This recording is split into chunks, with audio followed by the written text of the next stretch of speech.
Saudações e bem-vindo ao canal Fator Bíblico. Hoje, iniciamos uma jornada fascinante até as origens da humanidade, mergulhando em uma das narrativas mais fundamentais e profundas de toda a Bíblia.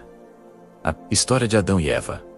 Esta não é apenas uma história sobre o primeiro homem e a primeira mulher. É um relato sobre a nossa própria identidade, propósito e o início da nossa relação com o Criador. Vamos juntos explorar como tudo começou no alvorecer dos tempos. No princípio, quando os céus e a terra já haviam sido formados, Deus decidiu realizar a sua obra-prima. O livro de Gênesis nos conta que, após criar a luz, as águas, a terra seca, as plantas e os animais, Deus disse: façamos o homem à nossa imagem, conforme a nossa semelhança. Esse é um momento de solenidade incomparável, diferente de todo o resto da criação, que veio a existir por uma ordem. O ser humano foi moldado de forma íntima e pessoal. Imagine a cena.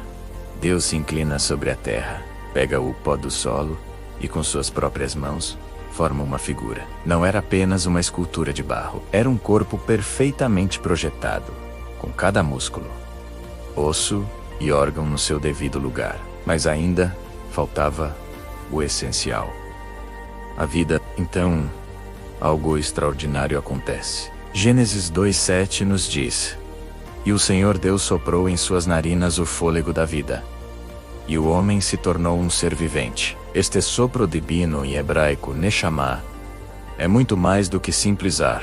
É a centelha da própria vida de Deus, a essência que nos anima. Foi nesse instante que o corpo inerte se tornou uma alma vivente. É aqui que podemos entender a complexa natureza humana. Temos um corpo, o invólucro físico feito do pó da terra, que nos conecta ao mundo material. Temos uma alma, nossa mente, emoções e vontade, que nos torna seres individuais e conscientes. E temos um espírito, a parte mais profunda de nós, infundida pelo sopro de Deus, que nos permite conectar com Ele. Ser criado à imagem e semelhança de Deus não significa que temos a aparência física dele, mas que refletimos seus atributos: criatividade, amor, justiça, a capacidade de nos relacionarmos e de tomar decisões. Essa é a base da nossa dignidade e do nosso valor intrínseco. O primeiro homem, chamado Adão, que significa homem ou da terra, não era apenas uma criatura, mas um portador da imagem divina, com um propósito glorioso. E para esse ser especial, Deus preparou um lar perfeito, um lugar chamado Éden, que significa deleite, o prazer. Gênesis nos descreve um jardim exuberante, regado por 4 rios que fluíam dele: Pison, Gion, Tigre e Eufrates. Visualize um lugar de beleza indescritível, com vegetação vibrante, árvores frutíferas de todos os tipos, e uma atmosfera de paz e harmonia perfeitas. Os animais viviam em paz entre si e com o homem. Era um santuário, um lugar onde o céu e a terra se encontravam, e onde Deus caminhava na viração do dia. O propósito de Adão nesse jardim era claro: cultivá-lo e guardá-lo. Ele recebeu a responsabilidade de cuidar da criação, de ser um administrador fiel do que Deus havia feito. Isso nos mostra que o trabalho não é uma maldição, mas uma parte original do plano divino, uma forma de participarmos da obra criadora de Deus. No centro deste paraíso, 2 árvores se destacavam com um significado especial. A primeira era a árvore da vida. Seus frutos garantiam a vida eterna, a continuidade da existência em perfeita comunhão com Deus. A segunda era a árvore do conhecimento do bem e do mal. Sobre esta, Deus deu uma única ordem a Adão: de toda a árvore do jardim comerás livremente, mas da árvore do conhecimento do bem e do mal, dela não comerás, porque no dia em que dela comeres, certamente morrerás. Essa ordem não era uma armadilha, mas um presente. Era o presente da liberdade. Para que o amor e a obediência de Adão fossem genuínos, ele precisava ter a opção de escolher, sem a possibilidade de dizer não o seu sim não teria significado. Deus desejava um relacionamento baseado em amor e confiança voluntários, não em uma obediência robótica. A escolha estava nas mãos de Adão. Mesmo vivendo no paraíso, em comunhão direta com Deus e cercado pela beleza da criação, algo ainda faltava. O Senhor observou Adão e declarou algo profundo. Não é bom que o homem esteja só. O ser humano foi criado para o relacionamento. A comunhão com Deus era perfeita, mas Adão também precisava de um relacionamento com um ser semelhante a ele. Para que Adão percebesse essa própria necessidade, Deus lhe deu uma tarefa. Ele trouxe todos os animais do campo e todas as aves dos céus, para que Adão os nomeasse. Ao dar nome a cada criatura, Adão exercia sua autoridade e inteligência, refletindo a imagem de Deus. Ele observou os leões, as águias, os cordeiros. Para cada um, ele encontrou um nome apropriado. Mas ao final dessa grande tarefa, a Bíblia nos diz que, para o homem, não se achava uma ajudadora que lhe fosse idônea, ou seja, uma companheira que lhe correspondesse. Em meio a toda a criação, Ada o estabaçou. Ele era único, e essa solidão ecoava em sua alma. Foi então que Deus agiu para completar sua criação. Ele fez cair um sono profundo sobre Adão, uma espécie de anestesia divina. Enquanto Adão dormia, Deus tomou uma de suas costelas, e daquela costela formou a mulher. Este ato é carregado de simbolismo. A mulher não foi criada do pó, como Adão, nem de sua cabeça para governá-lo, nem de seus pés para ser pisada por ele, mas do seu lado, para ser sua igual, de debaixo de seu braço, para ser protegida, e de perto de seu coração, para ser amada. Quando Deus trouxe a mulher, Eva, até Adão, o primeiro poema da história foi proferido. Adão, ao vê-la, exclamou: "Esta sim é osso dos meus ossos e carne da minha carne. Ela será chamada mulher, porque do homem foi tirada." Havia um reconhecimento imediato, uma alegria profunda. Finalmente, ele havia encontrado sua outra metade, alguém que o completava perfeitamente. A narrativa conclui com uma declaração que se torna o fundamento do casamento bíblico.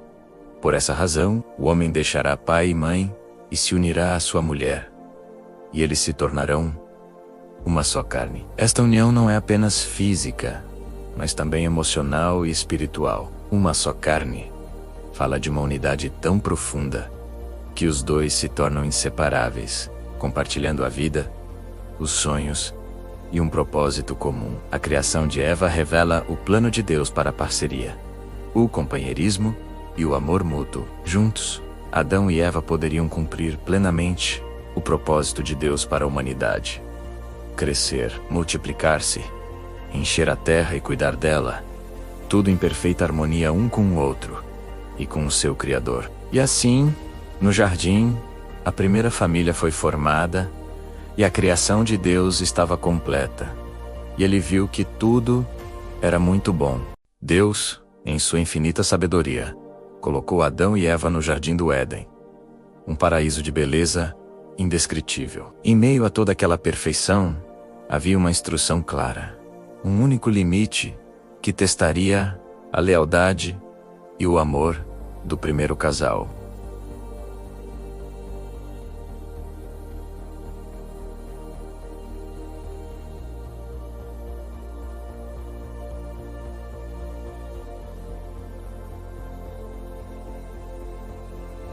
Essa não era uma proibição arbitrária, mas uma oportunidade para Adão e Eva exercerem seu livre-arbítrio. Uma dádiva divina que lhes permitia escolher amar e obedecer a Deus voluntariamente. A obediência não seria forçada, mas sim uma resposta de um coração grato. A desobediência, por outro lado, não traria uma morte física imediata, mas uma morte espiritual, a quebra da comunhão íntima e perfeita que eles desfrutavam com seu Criador. Era um teste de confiança.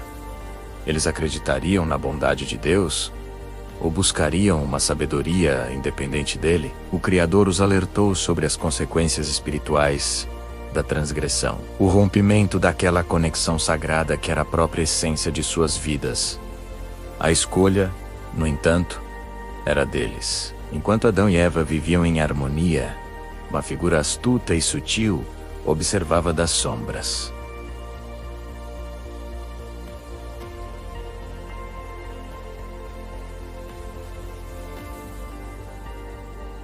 Este não era um animal comum, falando por si só. As escrituras mais tarde revelam que por trás da serpente estava Satanás, um anjo caído, o adversário de Deus, cujo objetivo era semear a dúvida e a rebelião.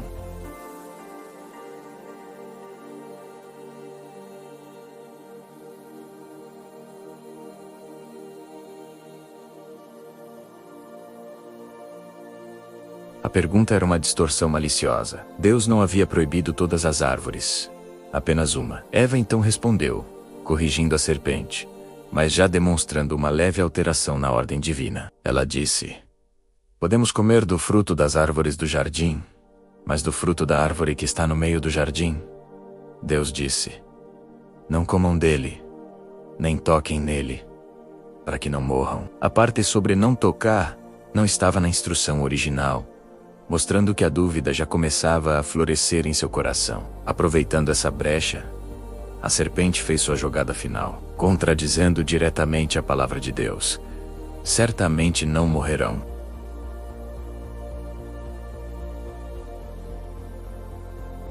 E continuou, sugerindo que Deus era egoísta e queria privá-los de algo bom. Deus sabe que, no dia em que dele comerem, seus olhos se abrirão, e vocês serão como Deus, conhecendo o bem e o mal. A tentação era poderosa ser igual a Deus, ter um conhecimento que supostamente lhes estava sendo negado. A serpente transformou um ato de desobediência em uma promessa de iluminação e poder, lançando uma sombra de dúvida sobre a bondade e a verdade do próprio Criador. O engano estava completo. Eva olhou para o fruto. Parecia agradável aos olhos e desejável para dar entendimento. A promessa da serpente ecoava em sua mente, mais alta do que a advertência de Deus. Em um momento que mudaria o curso da história humana, ela estendeu a mão, pegou o fruto e comeu. A barreira havia sido quebrada, mas a rebelião não parou ali. Ela foi até Adão e lhe ofereceu o fruto. E ele, que estava com ela, e que também tinha recebido a ordem diretamente de Deus, também comeu. Naquele instante, a inocência se foi. A Bíblia diz que os olhos de ambos se abriram, e eles perceberam que estavam nus. Não era uma mera percepção física, mas a consciência avassaladora de sua vulnerabilidade, de sua vergonha, do seu pecado. A comunhão perfeita com Deus fora quebrada. O medo, uma emoção até então desconhecida, tomou conta de seus corações. Eles tentaram cobrir sua nudez com folhas de figueira, uma tentativa fútil de esconder sua culpa de si mesmos e principalmente de Deus. Aquele ato simbolizava a primeira tentativa da humanidade de lidar com o pecado por seus próprios meios. A harmonia deu lugar à dissonância, a confiança à desconfiança, e a presença amorosa de Deus tornou-se algo a ser temido. A queda estava consumada. Ao cair da tarde, Adão e Eva ouviram a voz do Senhor Deus, que passeava pelo jardim.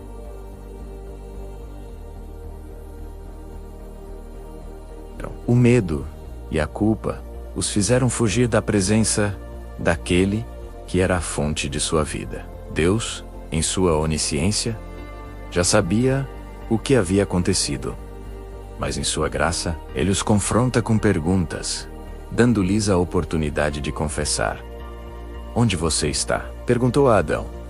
Não era uma pergunta de localização, mas de condição espiritual. Adão, saindo de seu esconderijo, respondeu com medo, culpando a mulher que Deus lhe dera. Eva, por sua vez, culpou a serpente. Ninguém assumiu a responsabilidade. Então, o julgamento divino foi pronunciado. A serpente foi amaldiçoada acima de todos os animais, condenada a rastejar sobre o seu ventre. A mulher, Deus declarou que multiplicaria suas dores de parto, e que seu desejo seria para seu marido, e ele a dominaria. Ao homem, por ter dado ouvidos à sua mulher e desobedecido, a terra foi amaldiçoada. Com dor e suor, ele teria que trabalhar para tirar seu sustento, até retornar ao pó de onde viera. Mas em meio a esse julgamento sombrio, brilha a primeira luz de esperança. Ao amaldiçoar a serpente, Deus faz uma promessa extraordinária, conhecida como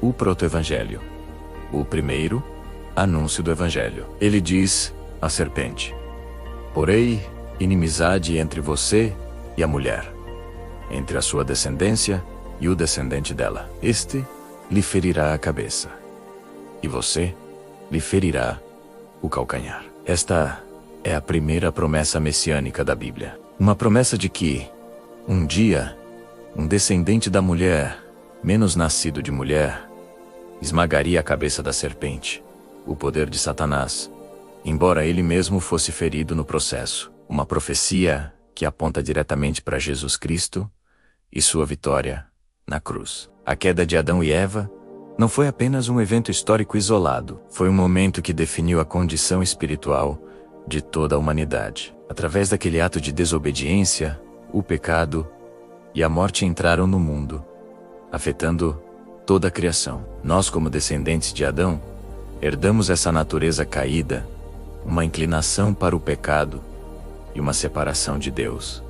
A vergonha, o medo, a culpa, o sofrimento e a morte se tornaram parte da experiência humana. A harmonia perfeita do Éden foi perdida, e a humanidade foi expulsa da presença imediata de Deus, para que não comesse da árvore da vida e vivesse eternamente em seu estado de pecado. No entanto, a história não termina em desespero.